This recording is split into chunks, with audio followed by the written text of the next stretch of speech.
नमस्कार। आज हम करेंगे गीता का 11वां अध्याय।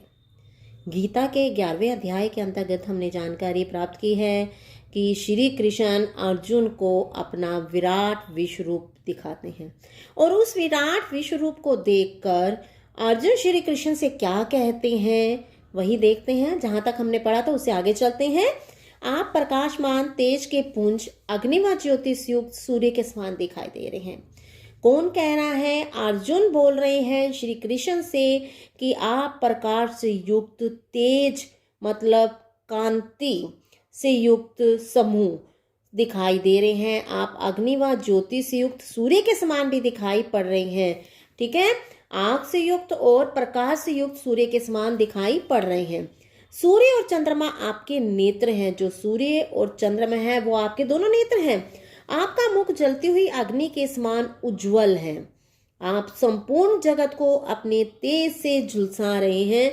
आप सारे संसार को जो आपका तेज है उसे क्या करने का प्रयास कर रहे हैं? झुलसाने का प्रयास कर रहे हैं, यानी जलाने का प्रयास कर रहे हैं। आपकी भयंकर आकृति संपूर्ण जगत में फैली हुई है। आपकी भयंकर भय से यानी कि करने वाली डराने वाली आकृति सारे संसार में फैली हुई है। इस आकृति को देखकर तीनों लोग भय से कांप रहे हैं। क्या कह रहे हैं कि आपकी इस विराट आकृति को देखकर जो तीनों लोग हैं, ठीक है, भूलोक है, धरातल है, पाताल लोक है, वो सारे के सारे क्या हो रहे हैं? डर के मारे कांप रहे हैं। मैं मनुष्य देह धारण करने वाले देवताओं को आपके शरीर में प्रवेश करते देख रहा हूँ। अर्जुन श्री कृष्ण से बोल रहे हैं कि मैं मनुष्य का शरीर धारण करने वाले जो देवता हैं उनको आपके शरीर में प्रवेश करते हुए देख रहा हूँ। किसी को भयभीत व हाथ जोड़कर रक्षा की प्रार्थना करते देख रहा हूँ तथा मैं किसी को भय से यानी डर से हाथ के आगे हाथ जोड़ते हुए और अपनी रक्षा की प्रार्थना करते हुए भी देख रहा हूँ। महर्षि यानी कि और सिद्ध पुरुष लोगों को संसार का कल्याण हो ऐसा कहकर उत्तम से उत्तम स्तुति करते देख रहा हूँ। जो महर्षि हैं और जो सिद्ध हैं, कौन? जो पुरुष, जो सिद्ध पुरुष हैं वो लोगों को संसार का कल्याण हो, सारे संसार का भला हो ऐसा कहकर उत्तम से उत्तम यानी श्रेष्ठ से श्रेष्ठ स्तुति करते देख रहा हूँ। हे प्रभु, मैं आपके इस विराट रूप को मैं आपके इस विराट को समझ नहीं पा रहा हूँ। हे प्रभु, आपका जो ये विशाल, विराट का मतलब होगा विशाल रूप है, उसे मैं समझ नहीं पा रहा हूँ। इस रूप को देखकर भयभीत भी हो रहा हूँ। आपके इस विराट विश्व रूप, ठीक है, इसको देखकर जिसमें अनेक मुख और नेत्र हैं, उन्हें देखकर मैं क्या हो रहा हूँ? डरता जा रहा हूँ। आप मुझ पर दया कीजिए। प्रणव, महात्मा जी, क्या विराट रूप में अर्जुन को कुरुक्षेत्र की युद्ध भूमि भी दिखाई दे रही थी? प्रणव ने क्वेश्चन किया है महात्मा जी से, क्या श्री कृष्ण के विशाल रूप में अर्जुन को कुरुक्षेत्र की युद्ध भूमि भी दिखाई दे रही थी, जहां पर कुरुक्षेत्र का युद्ध हुआ था कौरवों और पांडवों का? महात्मा कहते हैं, हाँ पुत्र, अर्जुन को श्री कृष्ण के इस विश्व रूप में भूत, वर्तमान और भविष्य तीनों दिखाई दे रहे थे। महात्मा जी ने क्या कहा कि अर्जुन को श्री कृष्ण के इस विशाल रूप में बीता हुआ जो था, जितने भी घटनाएं घटी थी वो सारी वर्तमान में जो चल रही थी और जो भविष्य में होंगी वो भी सब कुछ दिखाई दे रहा था, यानी सब देख सकता था अर्जुन। उसे कुरुक्षेत्र और दोनों पक्षों के बड़े बड़े योद्धा भी दिखाई दे रहे थे। उसे क्या दिखाई दे रहा था? कुरुक्षेत्र भी दिखाई दे रही थी, यानी कुरुक्षेत्र की युद्ध भूमि भी दिखाई दे रही थी और दोनों पक्षों के जो बड़े बड़े योद्धा थे, जैसे भीष्म पितामह हो गया, द्रोणाचार्य हो गया, और इस अपने इधर की साइड के जो उनके थे साथ देने वाले, जैसे कृष्ण भगवान तो खुद ही विशाल रूप में हो गए और जितने भी योद्धा उनके साथ में थे, पक्ष में थे, वो भी दिखाई दे रहे थे। उसने देखा कि सभी कौरव अपने सहायक राजाओं के साथ, भीष्म पितामह, गुरु द्रोण, कर्ण और पांडव पक्ष के योद्धा भी श्री कृष्ण के मुख में बड़े वेग से प्रविष्ट होते जा रहे हैं। उन्होंने देखा कि जो कौरवों की सहायता करने वाले राजा थे, चाहे वो भीष्म पितामह थे, गुरु द्रोणाचार्य थे जिन्होंने उन्हें शिक्षा प्रदान की थी, कर्ण था, या पांडव पक्ष के जो योद्धा भी थे, बड़े से बड़े योद्धा थे, वो भी श्री कृष्ण के मुख में, कौन से, एक अभिमन्यु था जैसे, और द्रौपदी के जो पुत्र थे, वो सभी के सभी श्री कृष्ण के मुख में बड़े वेग से मतलब बड़ी तेजी से प्रवेश करते जा रहे थे।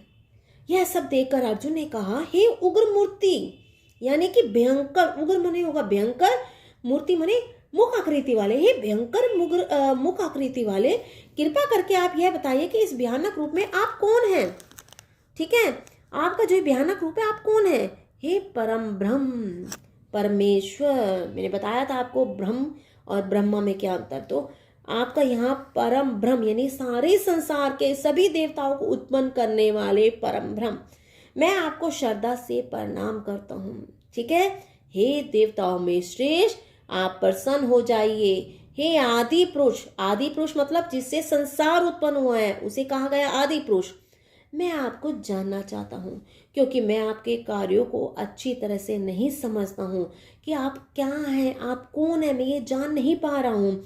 आप अपने इस भयंकर रूप को मुझे दिखाने का उद्देश्य समझाइए कि आप मुझे अपना इतना भयंकर जो रूप है यानी कि उग्र रूप है आप मुझे क्यों दिखाना चाहते हैं, इसका क्या प्रयोजन है आपका, मुझे बताने का प्रयास कीजिए। तो शुचि महात्मा जी, तो क्या सभी योद्धागण युद्ध से पहले ही मर चुके थे।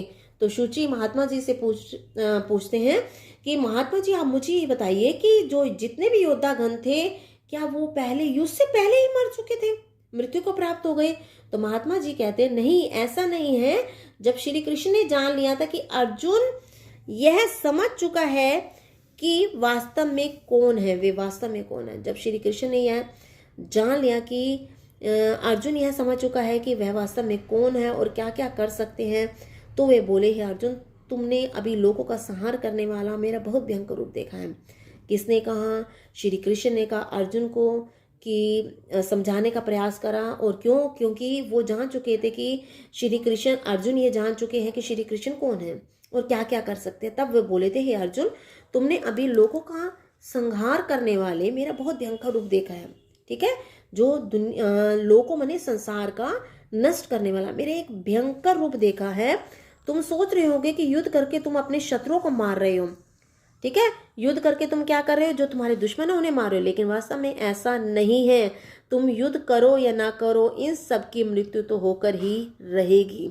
यानी चाहे कौरवों के पक्ष के लोग हैं, ठीक है, उनकी मृत्यु होगी ही होगी। इसलिए उचित यही होगा कि तुम मोह को त्याग कर युद्ध के लिए तैयार हो जाओ। इसलिए तुम क्या करो, जो तुम्हारा अपने परिवार या संबंधियों के प्रति मोह है उन्हें त्याग दो।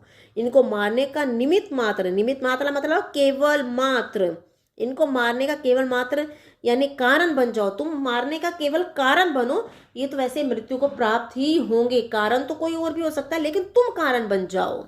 बच्चों, निमित्त मात्र बनने का अर्थ है अपनी पूरी शक्ति लगाकर काम करना। बच्चों, निमित्त मात्र बनने का अर्थ है अपनी पूरी शक्ति लगाकर काम करना, पर अपने को कर्ता नहीं समझना। तो कौन कह रहे हैं? महात्मा जी कह रहे हैं कि केवल मात्र बनने का अर्थ है अपनी पूरी ताकत लगाकर काम करना, पर अपने को काम करने वाला नहीं समझना। अर्जुन को अपना विराट रूप दिखाकर श्री कृष्ण अर्जुन को यह बताना चाहते थे कि इस संसार में मेरे कारण ही सबका अस्तित्व है। ठीक है, अपना विराट रूप दिखाकर श्री कृष्ण अर्जुन को क्या बताना चाहते थे कि इस संसार में मेरे कारण ही सबकी अस्तित्व वैल्यू है। ठीक है, तुम व्यर्थ ही इसमें मोह कर रहे हो। इनको तो मैंने पहले ही मार रखा है। किनको? जो युद्ध क्षेत्र में योद्धा हैं उनको सबको मैंने पहले ही मार रखा। तुम तो केवल मरे हुए शूरवीरों को मारने का माध्यम बनोगे।